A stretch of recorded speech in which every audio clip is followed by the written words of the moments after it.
And welcome back to Pokemon Creation's Team Creation Series. Today's Pokemon Team Creation comes to us from Shadows82, who asked the question, what is Dr. Evil's Pokemon team? So, Dr. Evil was a fun one to make for. I'm not going to lie.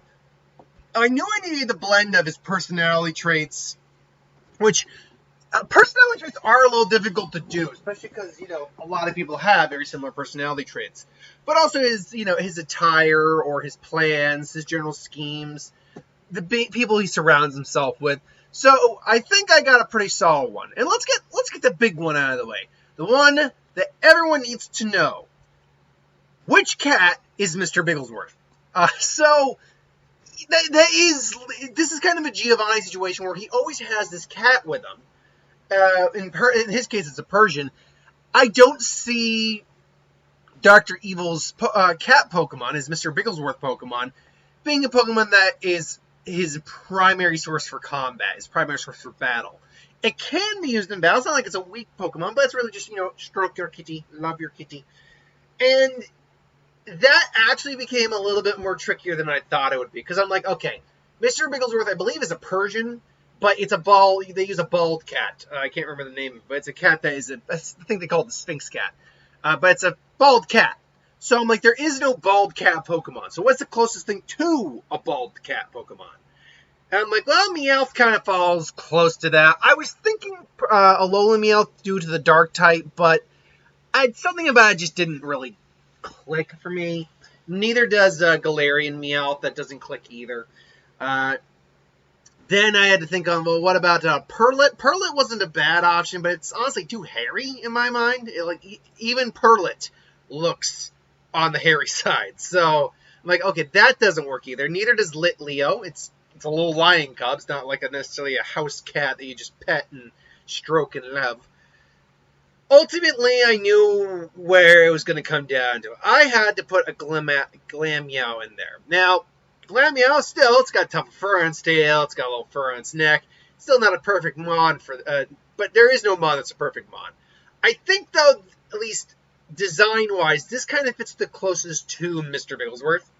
It's a very long cat with a pronounced head, neck, very slim, and something that would be happy being a lab cat. So I think Glameow makes the most sense. I also knew that with one of his favorite lines and desires, I needed a shark Pokemon, because what is Dr. Evil without sharks but freaking laser beams attached to their heads? Now, incidentally, my Cycloptic colleague says that is not possible. So Sharpedo made it on the team. I could see him actually having multiple Sharpedos with lasers attached to their heads. Are those sharks with laser beams attached to their heads? Cool, you mean actually have frickin' sharks with frickin' laser beams attached to their frickin' heads? God bless those movies. So, yeah, Sharpedo made it on the team for that very reason. I knew also one Mon that was going to make it on the team is a standard one for, truly evil mastermind diabolical planners.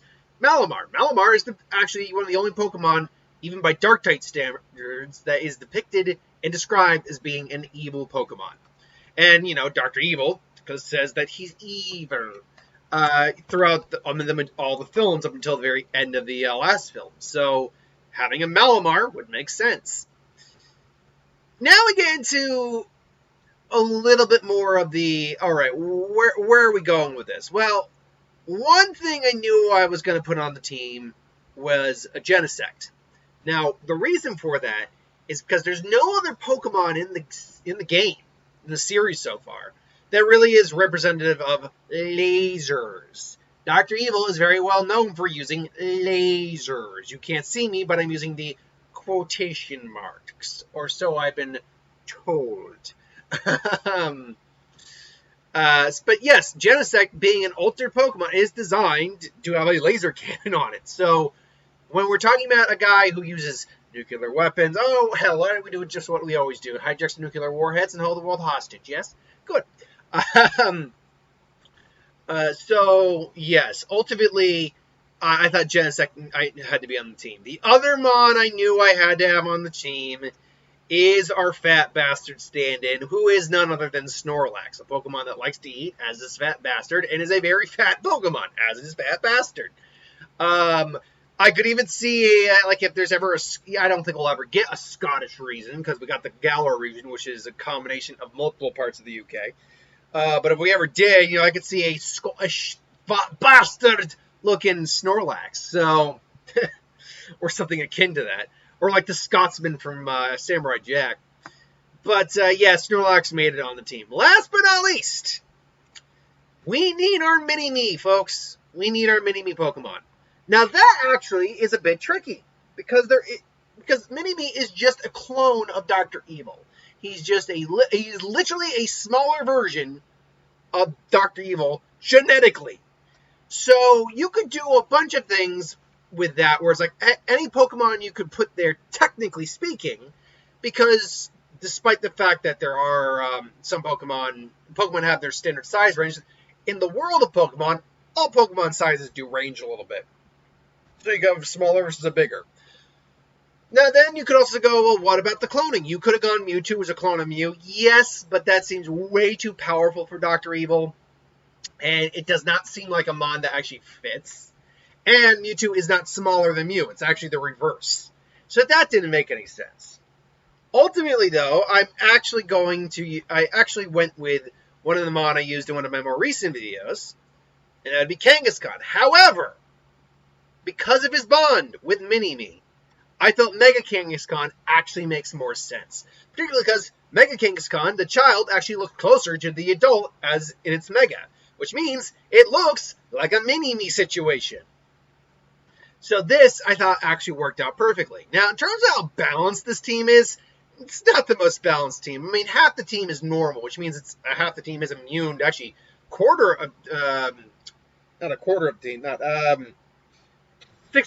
the team. Actually, no, 80% of the team is immune to Psychic, which is great. No, not immune to Psychic.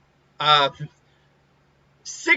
of the team, half the team, is immune to Ghost.